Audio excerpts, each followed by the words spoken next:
اور نبی کریم صلی اللہ علیہ وسلم نے فرمایا جو عورت اس حال میں مر گئی، اس حال میں دنیا سے گئی کہ اس کا خاوند اس سے راضی تھا، اس کا شوہر اس سے راضی تھا، اس کا گھر والا اس سے مطمئن تھا، تو میرے نبی پاک فرماتے ہیں جب دنیا سے جائے گی تو رب کریم جنت کا دروازہ کھول کے فوراً ہی جنت میں داخل اس کو بغیر روک ٹوک جنت دے دی جائے گی۔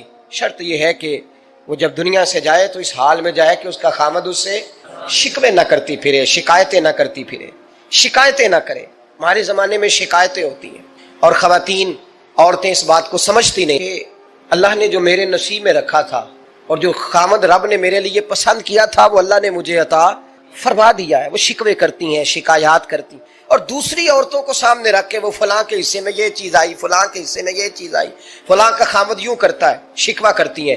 میرے رسول پاک علیہ السلام نے فرمایا عورتیں کثرت سے جہنم میں جائیں گی، کثرت سے۔ تو ایک صحابی رو پڑے، ایک حدیث میں لفظ یہ ہے رو پڑے، عرض کرنے لگے یا رسول اللہ وہ ہماری مائیں بھی ہیں، بیٹیاں بھی ہیں، بہنیں بھی، حضور جہنم میں جائیں گی؟ نبی پاک صلی اللہ علیہ وسلم نے فرمایا ایک تو وہ عیب جوئی کرتی ہیں، غیبتیں کرتی ہیں، دوسرا رب کا شکر ادا نہیں کرتی، اور تیسرا فرمایا اپنے خاوند کا بھی شکریہ ادا نہیں کرتی، بات بات پہ ناشکری کرتی ہیں، بات بات پہ ناشکری کرتی، اس سبب سے جہنم میں جائیں۔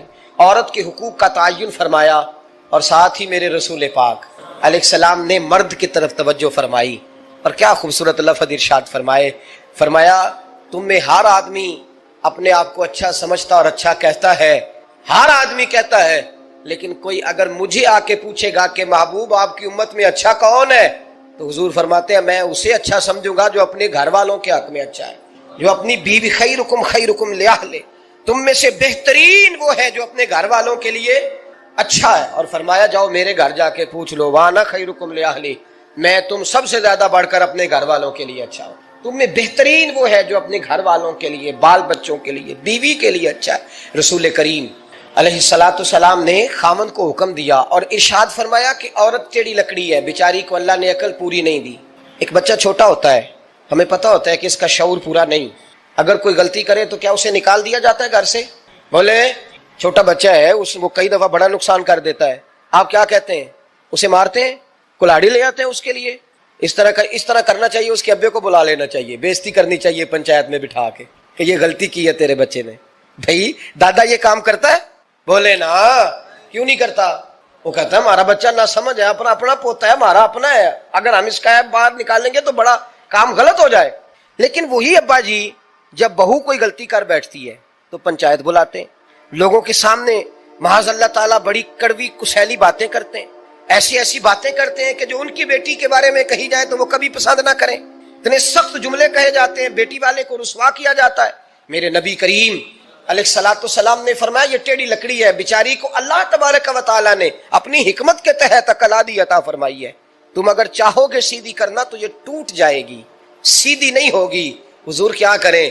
فرمایا اس کے ساتھ گزارا کرو، اللہ تمہیں اجر عطا فرمائے گا، اس کے ساتھ وقت گزارو، اللہ تمہیں اس کا، یہ ذہن بنانا چاہیے خامند کو کہ یہ، اور خامند کی ذمہ داری ہے۔ اعلیٰ حضرت رحمۃ اللہ علیہ نے فتاوی رضویہ کی 24ویں جلد میں بالتفصیل لکھا ہے، آپ فرماتے ہیں خامند کی ذمہ داری ہے عورت کو کپڑا فراہم کرنا، روٹی فراہم کرنا، رہنے کے لیے گھر دینا، نان نفقے کا خیال کرنا، اور آپ فرماتے ہیں اگر وہ مطالبہ کرے تو ہفتے میں ایک دن اس کے ماں باپ سے ملانے بھی لے جا سکتا ہے۔ ہفتے میں جی کوئی نہیں بول رہے تسی، ہفتے چ نہیں، یہ نہیں صحیح لفظ، ہر ہفتے اے سوکھ ہے۔ کدوں ملان کرنا ہے؟ پاویں نہ بولو، گل جڑی سچی ہو تے سچی ہے۔ ملان کدوں لے جانا ہے؟ اچھا اپنی اماں نو روز ملدا ہے سویرے شام، تے وہ کہندی مینوں بھی اماں نو ملا لیا، تے کہندا روز نہیں جائیدا، تو تم بھی نہ مل اپنی اماں نو روز بھائی۔ لیکن ہاں اعلیٰ حضرت فرماتے ہیں ہفتے میں ایک دفعہ ماں باپ سے بولے۔ بیٹی کا پیار ماں باپ سے زیادہ ہوتا ہے کہ بیٹے کا؟ لو تانوں سارے نو پتہ ہے، یعنی تسی گھٹ کر دیو نا، تاں بیٹی دا نام لیا جے، صحیح بات کر رہا ہوں؟ تو جس کا پیار زیادہ ہے اس کو روک دیا کہتے نہیں روز نہیں جائیدا، سال بعد جائیں، بلکہ ان تے اللہ خیر کرے، اللہ پاک فضل کرے، داماد صاحب کی عزت ہی نہیں نہ ہوتی، اس کو آنکھوں پہ بھی اٹھائے تو کہتے تیرے گھر دے میری عزت نہیں کردے، پتہ نہیں ہن تو عزت بھائیا کیڑی شے دا نام رکھیا ہے، او کیڑی ہے جڑی تینوں چاہیے، اللہ ہی بہتر جانتا ہے۔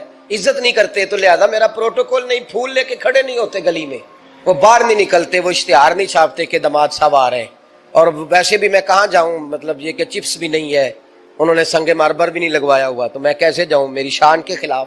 اعلیٰ حضرت فرماتے ہیں ہر ہفتے وہ بیٹی جو ہے، تو بیٹیاں ہوتی ہیں، یہ تو اس دن پتہ چلتا ہے نا جب اپنی بیٹی بندہ ڈولی میں ڈالتا ہے، پھر پتہ چلتا ہے کہ دل کرتا ہے ہر ہفتے اس کو ملنے کو، دل کرتا ہے کہ وہ آئے، چہرہ دکھائے، ایک دفعہ مل جائے، ہر ہفتے اس کو ملوانے لے کے جائے، اس کی غلطیاں معاف کرے، اس کے عیبوں پہ پردہ ڈالے، اس کی کوتاہیوں کا خیال کرے، اس سے درگزر کرے۔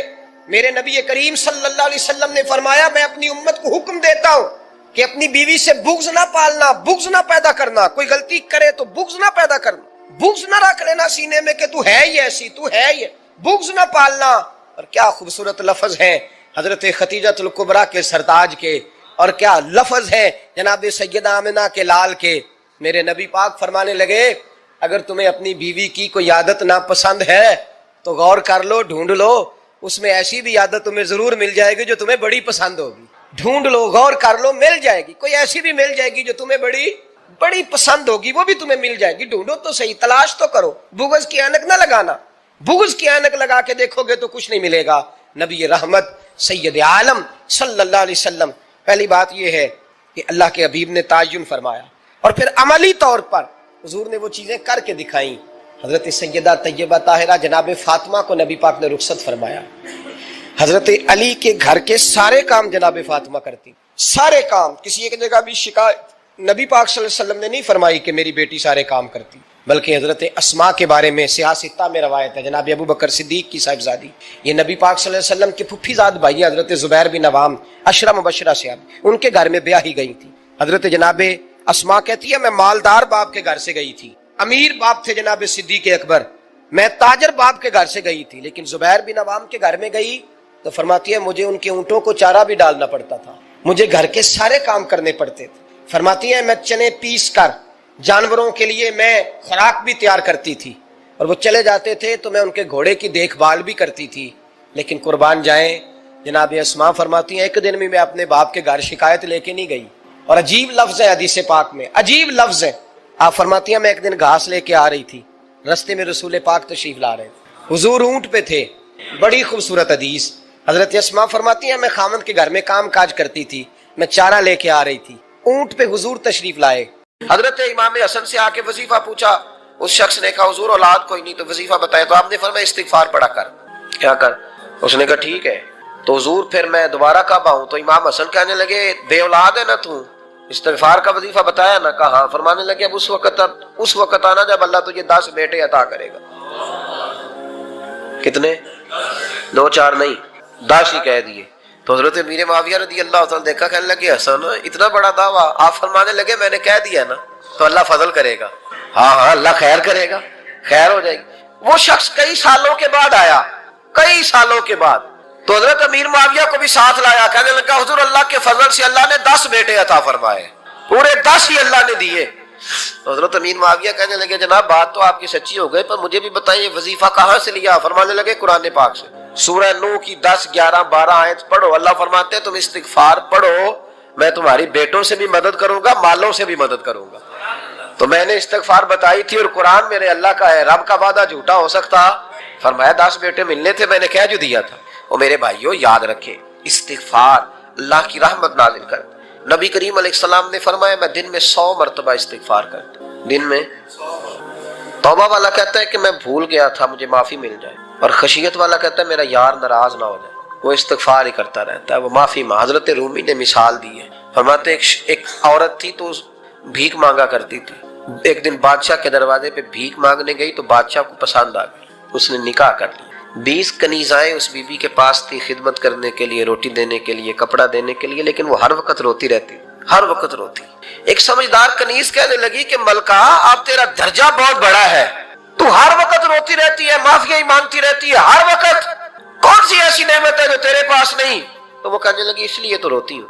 کیا مانا؟ کہنے لگی اس لیے روتی ہوں کہ میں اس قابل نہیں تھی جو مجھے مل گیا، کہیں میرے سر کا سائیں ناراض نہ ہو جائے، وہ کہیں بگڑ نہ جائے، مجھے پتا ہے کہ میں کیا تھی اور مجھے کہاں تک پہنچا دیا، میں روتی اس لیے ہوں کہ کبھی کہیں وہ ناراض۔ حضرت عمر اس لیے روتے تھے کہ کہیں مصطفیٰ ناراض نہ ہو جائے، حضرت ابو بکر اس لیے تڑپتے تھے کہ کہیں اللہ کا فضل روٹھ نہ جائے۔ یہ جو مولا علی اپنے کمرے میں بیٹھ کے زور زور سے استغفار پڑھتے تو اس لیے نہیں کہ بڑے پاپ تھے جن کی معاذ اللہ معافی مانگتے تھے، اس لیے کہ رب رسول کہیں ناراض نہ۔ تو یاد رکھیں استغفار کئی چیزوں پہ استغفار ہوتا ہے، کئی چیزوں پہ۔ اور استغفار کا نفع ملتا ہے. کیا نفع ملتا ہے؟ وہ سورہ نوح کی آیت نمبر 10، 11 اور 12 میں اللہ نے بیان فرمایا کہ استغفار صرف گناہ سے معافی چاہنے کا نام نہیں، بلکہ استغفار کا تمہیں فائدہ ملے گا. کیا؟ رب فرماتے ہیں فَقُلْتُ اسْتَغْفِرُوا رَبَّكُمْ. جب حضرت نوح کی قوم قحط کا شکار ہو گئی، آزمائشیں آ گئیں، تو آ کے حضرت نوح سے کہنے لگے اب ہم کیا کریں؟ تو کیا کہا حضرت نوح نے؟ فرمایا فَقُلْتُ اسْتَغْفِرُوا رَبَّكُمْ. آپ نے فرمایا اپنے رب سے استغفار کرو، اپنے رب سے. انہوں نے قحط کی بات کی، انہوں نے کہا کہ کھیتیاں اجڑ گئی ہیں، بارش نہیں ہو رہی، قحط کی بات کی. آپ نے کیا کہا؟ استغفار کرو. کیوں کہ انہ کان غفارا، بے شک اللہ بڑا ہی بخشنے والا. وہ کیا کرے گا؟ یرسل السماء علیکم مدرارا، وہ تم پر موسلا دار بارش برسائے گا. جب تم استغفار کرو گے تو اللہ موسلا دار بارش برسائے گا. وَيُمْدِدْكُمْ، اور وہ تمہاری مدد کرے گا. استغفار کرنے والے کی اللہ کیسے مدد کرے گا؟ بِأَمْوَالٍ وَبَنِينَ، تمہیں مال بھی عطا کرے گا اور بیٹے بھی عطا کرے گا. بارش بھی دے گا استغفار کرنے والے کو، اور مال اور اولاد سے اس کی مدد بھی کرے گا. وَيَجْعَلْ لَكُمْ جَنَّةٍ وَيَجْعَلْ لَكُمْ أَنْهَارًا، اللہ تمہیں جنت بھی عطا کرے گا اور تمہیں نہریں بھی عطا فرمائے گا. تمہارے لیے جنت بھی بنائے گا، انہار بھی بنائے گا. توبہ کا، استغفار کا تمہیں یہ فائدہ ملے گا. نبی پاک صلی اللہ تعالی وسلم فرماتے ہیں ایک شخص تھا بنی اسرائیل میں، بڑا مالدار تھا، تو پھر اس پہ غربت آ گئی. جب غربت آئی تو رو پڑا، کہنے لگا اے اللہ میں غریب ہو گیا ہوں، میری مدد فرما، میں نے بڑی نافرمانی کی ہے تیری. مالدار جب تھا تو بڑی موج کر، یا اللہ میں نے بڑی اب نہیں کروں گا، مجھے اس غربت سے نکال. تو اللہ نے فرشتوں سے کہا کہ دے دو جو مانگتا ہے. تو فرشتے کہنے لگے یا اللہ یہ توبہ کر کے نہیں آیا، ڈر کے نہیں آیا، یہ تو الجھ گیا تب آیا ہے. یہ تجھ سے ڈر کے ہوتا ہے نا ایسے کہ لوگ اللہ سے نہیں ڈرتے جتنا غربتوں سے معاذ اللہ ڈرتے. یا اللہ یہ تو وہ الجھ گیا تب آیا. تو اللہ نے فرمایا پتہ مجھے بھی ہے، لیکن آ تو گیا ہے نا، چلو دے دو. تو کہا یا اللہ اگر دے دیا تو دوبارہ نہیں آئے گا. فرمایا اس کا بھی مجھے پتا ہے، تم دے دو. اسے دے دیا. جب دولت مل گئی نا تو کہنے لگا اوہو وہ تو میں نے اس طریقہ سے استعمال کیا اس لیے کامیاب ہو گیا. پھر کچھ وقت گزرا تو پھر الجھ گیا، پھر قرضے چڑھ گئے، پھر سارے علاج کر. کہنے لگا یا اللہ اب نہیں کرتا، اب معاف کر دے. 70 دفعہ توبہ کی اور 70 دفعہ توڑی. حبیب کریم فرماتے ایک دن بستر پہ تھا، آسانی تھی، 70 دفعہ فرشتوں نے کہا یا اللہ یہ جھوٹا ہے، جھوٹ بولتا ہے، یہ تو غربت ہے، یہ تو تیری بارگاہ میں آیا ورنہ کبھی نہ آتا. بیمار ہوا ہے تو آیا، اس کا تو بچہ بیمار ہوا ہے تو آیا، ورنہ کبھی نہ آتا. 70 دفعہ توبہ توڑی. ایک دن رات کو بستر پہ لیٹا تھا، دولتیں بھی تھی، آسانیاں بھی تھی. دل میں خیال آیا میں کتنا جھوٹا ہوں، جب الجھ جاتا ہوں تو اس کے دروازے پہ جاتا ہوں اور وہ کتنا قریب ہے، مجھے خالی نہیں لوٹاتا. تڑپ اٹھا، آنسو نکل گئے، اٹھ کے مصلی پہ کھڑا ہوا. تو رب کریم نے فرشتوں سے فرمایا کھول کے دیکھو دروازے، آج یہ غربت کی وجہ سے نہیں آیا، آج میرا بن کے آیا ہے. تو یا اللہ پہلے تو دولت دیتا تھا، آج کیا دے گا؟ تو محبوب فرماتے اللہ فرماتے ہم نے اسے بغیر حساب کتاب جنت عطا کرو. استغفار کرے، اس کے حضور حاضری دے. استغفار بندے کی اللہ سے صلح کرا دیتا ہے، بندے کی رب سے صلح ہو جاتی ہے جب استغفار. دیکھیں نا بڑی سادی سی بات ہے کہ دو بھائی ناراض ہوں تو بڑا کہتا ہے اس نے میری بے ادبی بڑی کی، تو چھوٹا اگر پاس آ جائے اور پیر پکڑ لے کہ چل یار معاف کر دے، تیرا بھائی نہیں. پتہ کیا ہوتا ہے؟ صرف معافی نہیں ملتی، ہاں صرف معافی نہیں. چھوٹے نے بے ادبی کر دی، بڑے کو تکلیف ہوئی، بات جب آگے بڑھی نا تو بڑے نے شکوہ کیا. جب لوگوں نے چھوٹے کو سمجھایا تو چھوٹا جب معافی مانگتا ہے، ادھر دیکھو میری طرف، جب چھوٹا معافی مانگتا ہے نا اٹھ کے جاتا ہے اور بڑے کے پیر پکڑتا ہے تو نرا معاف نہیں کرتا، بڑا رو بھی پڑتا ہے، بڑا رو بھی پڑتا ہے. اور وہ کہتا ہے کہ وہ میں اور تم اماں کے پاس اکٹھے بیٹھتے، ایک باپ کی موٹر سائیکل پہ اکٹھے بیٹھتے، تو تیرا اور میرا رشتہ یار تو نے یہ کیوں؟ وہ جو آنسو نکلتے ہیں نا وہ درد ہوتا ہے، وہ کیف ہوتا ہے، وہ سوز ہوتا ہے، وہ لذت ہوتی ہے، وہ پیار ہوتا ہے. رب کہتا ہے تو معافی مانگ، انہو کان غفارا، تو معافی مانگ، میں تجھے معاف بھی کروں گا، تیرے اوپر رحمت بھی فرماؤں گا، تیرے اوپر کرم نوازی بھی کروں گا، تجھے نواز دوں گا، تجھے عطا کروں گا. حضرت موسیٰ کلیم اللہ علیہ السلام کا زمانہ مبارکہ تھا، قحط پڑ گیا، بارش نہیں ہوتی. ہم لوگ نا اب تو خیر ہمارے پاکستان میں تو ٹیبل ٹاک ہوتی ہے، ٹاک شو ہوتے ہیں، ہمارے ہاں تو پتہ کیا جاتا ہے کہ بارش ہو کیوں نہیں رہی، پھر اس پہ یہ ہوتا ہے کہ دھواں بڑا چڑھ گیا ہے، حالات بڑے خراب ہیں، فلاں ایسے ہو گیا قحط کا. ہم تو اسباب تلاش کرتے رہتے ہیں نا جی، فوق بہت زیادہ ہے، فلاں چیز ایسے ہے، فلاں چیز ایسے، ہم تو یہ تلاش کرتے رہتے ہیں. وہ لوگ یوں نہیں کرتے تھے، وہ سیدھے جا کے مسلوں پہ بیٹھتے تھے، اس لیے کہ وہ کہتے تھے جب رب چاہتا ہے تو پھر کوئی چیز کسی چیز کو روک سکتی، وہ سیدھے مسلے پہ بیٹھتے. اعلیٰ حضرت رحمۃ اللہ علیہ کے پاس ایک مولانا محمد حسین آئے، وہ فلکیات کے بڑے ماہر تھے، تو اعلیٰ حضرت نے فرمایا ذرا ستاروں کا حساب لگا کے دکھاؤ بارش کب ہوگی؟ کہنے لگا پورا مہینہ تو نہیں ہوگی۔ تو اعلیٰ حضرت رحمۃ اللہ علیہ فرمانے لگے کہو کہ میرا علم کہتا ہے مہینہ نہیں ہوگی، اللہ چاہے تو ابھی ہو سکتی ہے۔ کہنے لگا جی وہ تو ٹھیک ہے پر میرا علم، وہ جیسے روز لوگوں نے پیر نیٹو سین شاہ صاحب نہیں کھولے ہوتے کہ بارش کب آئے گی، اور اس کی طرف نہ دیکھ، مصلے پہ بیٹھ، مہربانی کر مصلے پہ بیٹھ، اللہ کی بارگاہ میں حاضر ہو، اسے معافی مانگ، اسے منا تاکہ وہ رحمت کی بارش۔ کہنے لگا جی میرا علم کہتا ہے۔ تو اعلیٰ حضرت فرمانے لگے پھر وہی بات، تو کہہ اللہ چاہے تو بارش ابھی، لیکن یہ جو اڑ گئے ہیں نا بیچارے، یہ اڑ ہی گئے ہیں، یہ جہاں الجھ گئے ہیں وہاں یہ لوگ الجھ گئے، اللہ ہمیں الجھنے سے محفوظ فرمائے۔ تو اعلیٰ حضرت اٹھے تو فرمایا ٹائم کیا ہوا ہے گھڑی پہ؟ کہنے لگا جی 12۔ تو اعلیٰ حضرت نے گھڑی گھمائی، اب کیا بج گیا؟ کہنے لگا 4 بج گئے۔ فرمانے لگے بج گئے نا 4؟ کہنے لگا جی آپ نے گھڑی گھما جو دی ہے۔ فرمانے لگے اللہ بھی جب چاہے تو ستارے گھما دیتا ہے، اللہ بھی ستارے گھما دیتا ہے بارش۔ کہنے لگا جی وہ تو ٹھیک ہے پر مہینہ نہیں ہو سکتی۔ اڑا ہوا بندہ، اس کا کوئی علاج ہے؟ جو اڑ جو جائے اس کے لیے قرآن کہتا ہے وَإِذَا خَاطَبَهُمُ الْجَاهِلُونَ قَالُوا سَلَامًا، اسے سلوٹ کرو دور سے، اسے کہو تو جان اور تیرا۔ کہنے لگا جی ہو نہیں سکتی پورا مہینہ۔ فرمانے لگے یار تو جا اپنا کام کر۔ وہ شخص کہتا ہے میں نے دروازہ کھولا اعلیٰ حضرت کا، کمرے سے باہر نکلا تو تیز بارش ہو رہی تھی۔ واپس آیا تو میں نے کہا احمد رضا یہ عقیدہ کہاں سے لیا ہے؟ فرمایا دروازہ مصطفیٰ سے لیا ہے صلی اللہ علیہ وسلم۔ تو یاد رکھیں کہ اللہ کو منانا چاہیے، استغفار کرنا چاہیے، اس کی برکات۔ حضرت موسیٰ ساری قوم کو لے کے نکل گئے، آؤ بھائی میدان میں اللہ کی بارگاہ میں استغفار کریں اور بارش کا سوال کریں، بارش مانگے۔ جب باہر نکلے دیر تک دعائیں ہوتی رہیں تو حضرت موسیٰ علیہ السلام کو رب کریم نے وحی فرمائی کہ موسیٰ آپ کی قوم میں نے ایک شخص ہے جس کو 40 سال ہو گئے نافرمانی کرتے، اس نے رب سے صلح نہیں کی۔ کتنے لوگ ہیں؟ ایک، اور 40 سال سے وہ نافرمان ہے، اس کو مجمع سے نکال تو بارش ہو جائے۔ اگر ایک گناہگار کی وجہ سے بارش رک جاتی ہے، اور جہاں دروازے کھلے ہوئے ہوں، جہاں تنہائیاں خوفناک ہوں، اور جہاں تباہی اتری ہوئی ہو، اور جہاں لوگ کروڑوں روپیہ مال ہڑپ کر گئے ہوں، اور جہاں علماء کو ہاتھ کڑیاں لگا کے ٹھنڈی زمینوں پہ لٹا دیا جائے، اور قوم کہہ رہی ہو اچھا ہوا اچھا ہوا، اور لوگ پھبتیاں اڑا رہے ہوں، مذاق کر رہے ہوں، تو پھر اس قوم پہ کس طرح کر کے فضل الہی۔ اور یہ مولوی کا معاملہ نہیں، یہ تو ممبر رسول کا معاملہ ہے۔ میرے مصطفیٰ نے یہ نہیں کہا پیر میرا وارث ہے، حضور نے فرمایا عالم میرے دین کے وارث ہیں۔ ہاں حضور نے فرمایا جس نے عالم کے چہرے کا دیدار کیا سمجھے میں نے اپنے نبی کی زیارت کی۔ لیکن یہاں تو خیر یہ عنوان نہیں، ورنہ میں اس پر جاتا ہے۔ تو کہا ایک بندہ ہے 40 سال سے اللہ کی نافرمانی کر رہا ہے، وہ اگر نکل جائے تو بارش ہو جائے گی۔ حضرت موسیٰ نے اعلان کر دیا بھی ایک شخص ہے، وہ اگر نکل جائے تو بارش ہو جائے گی۔ پتہ تو ہوتا ہے نا سب کو، مجھے بھی پتہ ہے کہ میں اندر سے کیسا ہوں، اور آپ کو بھی خبر تو ہوتی ہے نا جی۔ جب بات ہو رہی ہوتی ہے تو پھر پتہ تو چلتا ہے نا کہ بات کہاں جا کے سیٹ ہو رہی ہے، پتہ چلتا ہے نا۔ اسے بھی چل گیا پتہ، اب اندر ہی اندر رونے لگا۔ اور دیکھو امام رازی اور امام غزالی دونوں نے لکھا ہے کہ اس درد سے رویا، اس درد سے کہ ادھر والے کو بھی پتہ نہ چل جائے، مجمع کے اندر کھڑا ہے اور ادھر والے کو بھی استغفار، دیکھو ادھر والے کو پتہ نہ چل جائے اور ادھر والے کو بھی کہیں ہجوم میں غم میں بھی توہین نے ضبط غم نہ ہوئی۔ ہم اس احتیاط سے روئے کہ آنکھ نم نہ ہوئی، ہجوم میں غم میں بھی توہین نے ضبط غم نہ ہوئی۔ ہم اس احتیاط سے روئے کہ آنکھ نم نہ ہوئی، روئے بھی پر کسی کو آنسو نہیں دیکھنے دیے۔ اب اس درد سے کہتا ہے اللہ تو معاف کرنے والا ہے نا، تو معاف کرتا ہے، پردہ پوشی کرتا ہے، اور مالک اگر لوگوں کو پتہ چل گیا تو میرے تو بچوں کا بھی جینا حرام کر دے گا، یا اللہ میری تو آنے والی نسل بھی تڑپ کے وقت گزارے گی۔ مالک تو معاف کر دیا کرتا ہے، لوگ نہیں معاف کرتے۔ اے اللہ یہ میری خوبیاں بھول جائیں گے، میری خامیوں پر بات، مالک میں یہ ذلت نہیں برداشت کر سکتا، فضل فرما۔ حضرت موسیٰ نے دوبارہ اعلان کیا نکلتے ہو کہ نہیں نکلتے؟ پھر تڑپا خدا بندہ مجھے بے آبرو نہ کر، یہ ذلت اور رسوائیاں یہ نہیں برداشت ہوتی، اللہ درگزر۔ حضرت موسیٰ نے تیسرا اعلان کیا نکلتا ہے یا میں پھر اس کا نام لوں، اللہ سے پوچھ کے نام لوں اس کا، بتاؤ کون ہے؟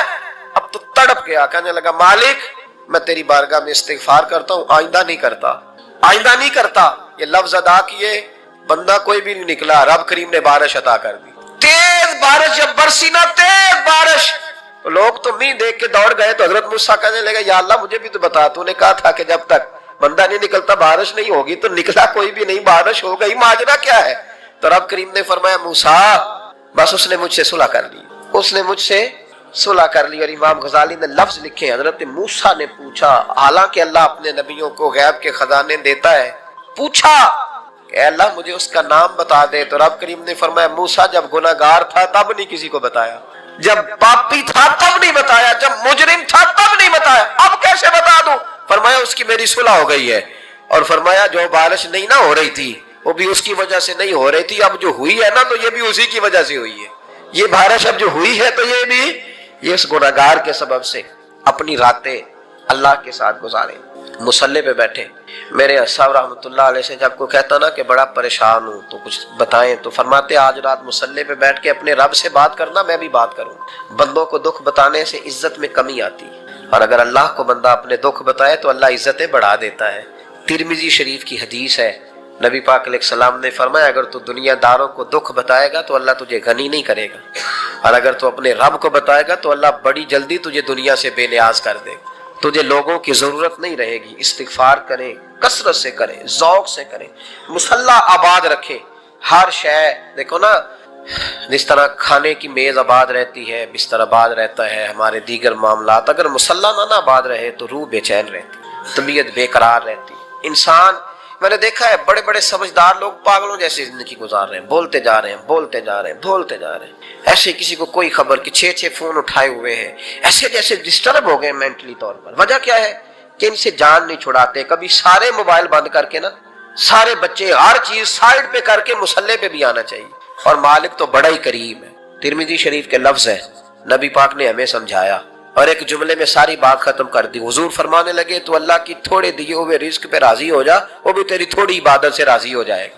اور اگر تیرا پروگرام ہے نا لمبی چوڑی جائیدادوں کا, تو پھر سجدے بھی لمبے کر, پر لمبے کرنا تو بھی. یہ کیا بات ہوئی, یہاں جتنی دولت بڑھتی جاتی ہے عبادت سکڑتی جاتی ہے, وقت ہی نہیں, ٹائم ہی نہیں, یہ بڑھا. پھر تو جب دوزخ میں جانے لگا نا تو پھر خیال آیا, تو حضور فرماتے استغفار کرنے لگا, کہنے لگا اللہ میں بھول گیا تھا, اللہ مجھے غلطی لگ گئی. استغفار کر رہا.